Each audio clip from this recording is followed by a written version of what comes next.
ትላንት በተደረጉ ጨዋታዎች የተመዘገቡ ውጤቶችን እንመልከት። በእንግሊዝ ፕሪሚየር ሊግ የ31ኛ ሳምንት የመዝጊያ ጨዋታ በወራሽ ቀጠናው የሚገኙት ሌስተር ሲቲዎች በሜዳቸው ኪንግ ፓወር ስታዲየም ኒውካስል ዩናይትድን አስተናግደው ሌላም ሽንፈት ቀበሮቹ የቀመሱ ሲሆን ኒውካስሎች ሌስተር ሲቲን 3-0 በሆነ ውጤት ማሸነፍ ችለዋል። ለማግባይሶቹ ግቦችንም ጃኮብ መርፊ 2 ግቦችን ሲያስቆጥር ሃርቬ ባርንስ ደግሞ ቀሪዋን 1 ግብ ማስቆጠር የቻለ ተጫዋች ነው። የኤዲ ሃው ቡድን ከምሽቱ ድላቸው በኋላ በደረጃው ከማንቸስተር ሲቲ በ1 ነጥብ በልጠው በአምስተኝነት ሲቀመጡ ከቼልሲ ጋር ደግሞ እኩል ነጥብ ላይ የሚገኙ ቡድን ናቸው። በቼልሲ በግብ ክፍያ ብቻ ተበልጠው የሚገኙ ቡድን ናቸው። ሌስተሮች ከትላንቱ ሽንፈታቸው በኋላ ግን መጥፎ የሆኑ ሪከርዶችን ያስመዘግቡ ሲሆን በሊጉ ታሪክ ከማንቸስተር ሲቲ 2007 በኋላ በተከታታይ 8 ጨዋታዎች ያላስቆጠሩ ሁለተኛ ቡድን ሆነዋል።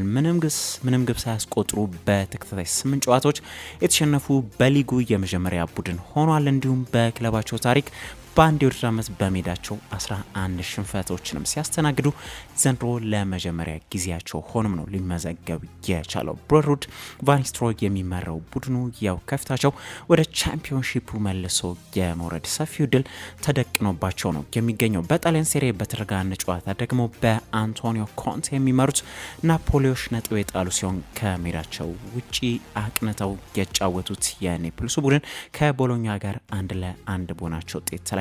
ፍራንክ አንጎይሳ ለናፖሊ አስቆጥሮ ናፖሊዎች መሪ የነበሩ ቢሆንም ዳን ዶይገላ ቦሎኛ ያቻነቷን ግብ ማስገኘት ችሏል። ሴሪውን ኢንተር ሚላኖች ከናፖሊ በ3 ነጥብ በልጦ እየመሩት ይገኛሉ። በስፔን ላ ሊጋ በተደረገ አንድ ጨዋታ ደግሞ ሌጋኔስ ከኦሳሱና ጋር ያደረጉት ጨዋታ 1-1 በሆናቸው ውጤት ነው ሊጠናቀቅ የቻለው።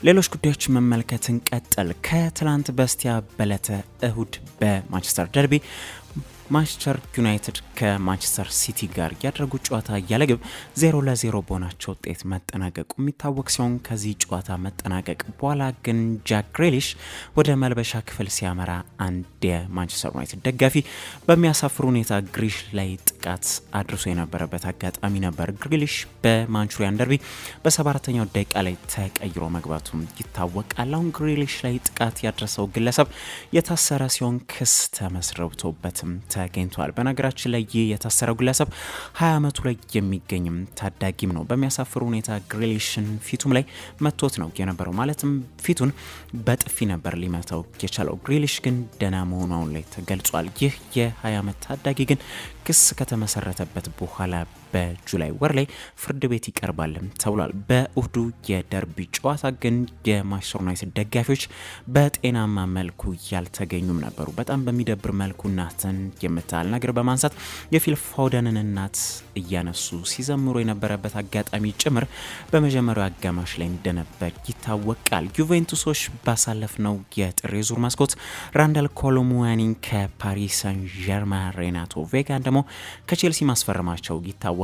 አሁን የቱሪኑ ክለብ ግን ራንዳል ኮሎሙዋኒን በቋሚ ውል በውድድር ዓመቱ መጨረሻ ላይ እንደማያስፈርሙት ለፈረንሳዩ ክለብ ፔዤ እንዳሳወቁ ስካይ ኢታሊያ ይዞት የወጣው መረጃ ያመለክታል። ከሙዋኒ በተጨማሪም ፖርቹጋላዊ ተጫዋች ሬናቶ ቬጋንም በቋሚ ውል ላለማስፈረም እንደወሰኑ ነው ተይዞ የተገለጸው። በዚህም ኮሎሙዋኒም ወደ ፔዤ ቬጋም ወደ ቼልሲ ይመለሳሉ ማለት ነው። ከክለብ ዓለም ዋንጫ በፊትም ነው ወደ ወላጅ ክለቦቻቸው የሚመለሱትም። ኮሎሙዋኒ ስናነሳ ግን ፈረንሳዊ አጥቂ አሊያንዝ አሬና ሲደርስ ህይወት በጥሩ መልኩ የጀመረችለት ተጫዋች ነበር። የ25 ዓመቱ አጥቂ በቢያንኮኔሮቹ ቤት በመጀመሪያ 3 ጨዋታዎቹ 5 ግቦችንም አስቆጥሮ እንደነበር ይታወሳል። ያምርጥ አጀማመሩ ግን አሁን ላይ የለም። ከዛ በኋላ ከግብ ጋር የተጣላ ተጫዋች ሆኖ ነው የተገኘው። የቲያጎ ሞታ ከቡድኑ መልቀቅ ደግሞ በቱሪኑ ክለብ ቋሚ ውል የማግኘት እድሉን አጨልሞበት ነው የተገኘው። ኢጎር ቱዶር ክለቡ ከድረሱ በኋላ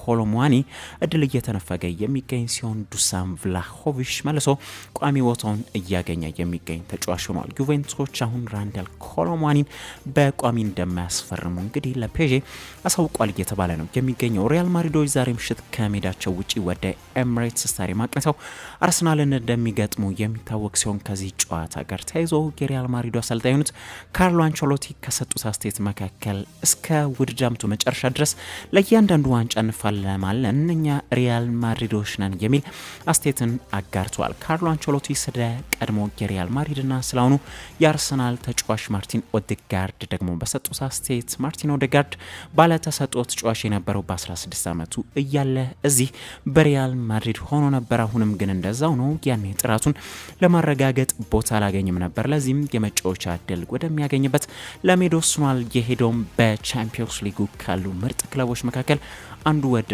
ሆኖ ነው ያመራው ሲሉ ዶን ካርሎ ተደምጧል። ሪያል ማድሪድ አርሰናል ከሪያል ማድሪድ ዛሬ ምሽት 4 ሰዓት ላይ በእጅጉኑ የሚጠበቅ አጓጊ መርሃ ግብር ነው። ማንቸስተር ዩናይትዶች የኢፕስዊች ታውኑን አጥቂ ሊያም ዴላፕን በአጥቂ ቦታ ላይ ቁጥር 1 ኢላማቸው እንዳደረጉት የዴይሊ ሜል ጋዜጠኛው ነው ክሪስ ዌለር ይዞት የወጣው መረጃ ያመላክታል። የ22 ዓመቱ አጥቂ የበርካታ ክለቦችን ቀልብ መሳብ መቻሉም ይታወቃል። በቸገሩት በትራክተር ቦይሶቹ ቡድንም ተሸክሟቸው የሚገኝ ተጫዋች ነው። ዴላፕ ዘንድሮ ለኢፕስዊች ታውን በ30 ጨዋታዎች 12 ግቦችንም ከመረብ ጋር ማሳረፍ ችሏል። ይህንን ያህል ያስቆጠረውም ሰርቪስ የማግኘት እድሉ እምብዛም በሆነበት ክለብ ሆኖ ነው። ምናልባትም ተጫዋቹ በተሻለ ክለብ የተሻለ ሰርቪስ የሚያገኝ ከሆነ ከዚህም በላይ ግብ አነፍናፊ አጥቂ ሊሆን ይችላል ተብሎ ይገመታል። ያም ዴላፕ በክለቡ 40 ሚሊዮን ፓውንድ የተገመተ ተጫዋችም ነው። ኢፕስዊቾች ከሊጉ ከወረዱ ደግሞ በቡድኑ እንደማይቆይ በእርግጠኝነት ደፍሮ መናገር ይቻላል። ተጫዋች ግን የማንቸስተር ሲቲዎች ፍሬ መሆኑ መዘንጋት የለበትም። በክረምቱ ነበር ኢፕስዊችን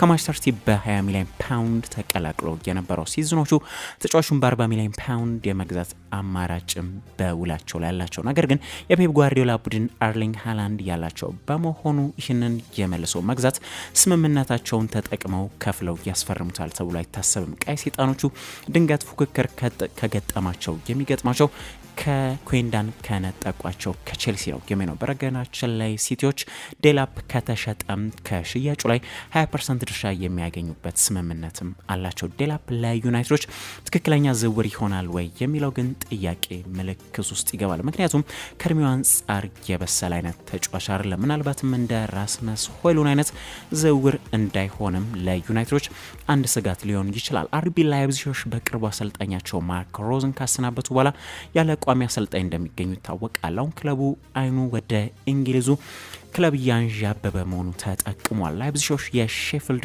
ዌንስዴይ አሰልጣኝ የሆኑትን ዳኒ ሮሂን በቀጣዩ አሰልጣኛቸው ለማድረግ እጩ አድርገው እንዳስቀመጧቸው የስካይ ጀርመኒ ጋዜጠኛ ነው ፍሎሪያን ፕሌተንበርግ ዘግቧል። ዳኒ ሮሂ ወጣት አሰልጣኝም ናቸው። 35 ዓመታቸው ላይ የሚገኙ አሰልጣኝ አድርጋቸዋል። አሁን ላይ የላይፕዚግ ውሳኔ አስተላላፊዎችንና የርገን ክሎፕን አስደምመዋል ተብሏል። አሰልጣኙም ወደ ቡንደስሊጋው ለማምራት ክፍት መሆናቸው ነው የተገለጸው። የዌንስዴይ አሰልጣኝ ከዚህ ቀደም በ2018 በሳውዝሃምፕተን ቤት የአሰልጣኝ ራልፍ ሀሰን ሀትል ምክትል አሰልጣኝ ሆኖ ሲሰሩም ይታወሳል። ለላይፕዚግ ደግሞ አዲስም የማይሆኑ አሰልጣኝ ናቸው። ምክንያቱም ከ2010 አንስቶ እስከ 2018 ድረስ ባለው ጊዜ ውስጥ በቡድኑ በታዳጊ ቡድኑና በዋና ቡድኑ በቪዲዮ አናሊስት እና እንዲሁም በምክትል አሰልጣኝነት ሰርቷል። በባየር ሙኒክም የሃንሲ ፍሊክ ምክትል አሰልጣኝ ሆኖ እንዲሁ መስራትም የቻሉ ናቸው። ከፍሊክ ጋር በሙኒክ ብቻም ሳይሆን ግን በጀርመን ብሔራዊ ቡድንም አብረው ሰርቷል። ሮሂ አሁን እንግዲህ በላይፕዚግ